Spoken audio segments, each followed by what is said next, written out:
This has been an outstanding event, and as you know, it's been a privilege for me to be your chairman, and I've really got a lot out of this. There's been an enormous amount of dialogue in and out of the formal session. It's great to see this mix of representatives from industry, from research and development, from government. It is always a great treat to come here, and I'm really looking forward to seeing how this thing continues to grow in the future. So yeah, I think it's rich. I think if you talk to most of the attendees, they'll be telling you this is one of the premier events of its kind anywhere in the world. From the developments over the past few years where you've joined us as chair, where have you seen in terms of subject matter the real changes taking place?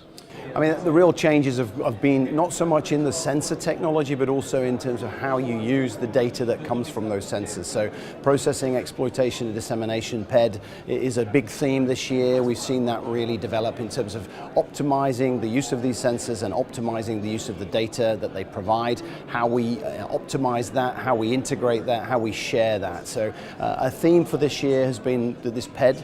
Looking forward, I think we'll see a very subtle but important change in terms of the way the data is shared amongst partners. There's a big theme throughout what we've done this last year, is how do we more effectively share this in a coalition environment. It's all well and good to produce it, but it has its real power when you come to share it and exchange it with partners. And we'll be taking this event again to the east coast of the States later in the year. Is the situation much different there compared to what it is on a global level?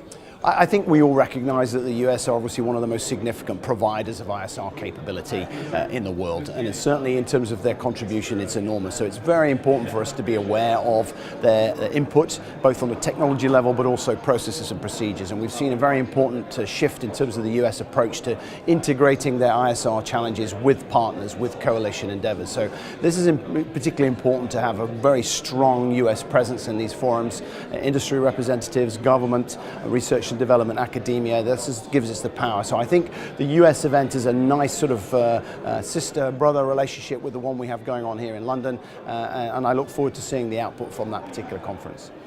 Why is it important for the industry to attend Airborne ISR? It's critical that industry continue to participate, because obviously at the end of the day, they are the providers of the capability. So that technology barrier, that technology challenge is really theirs to overcome. We need to partner with them more effectively. They have a critical mass to play in this organization.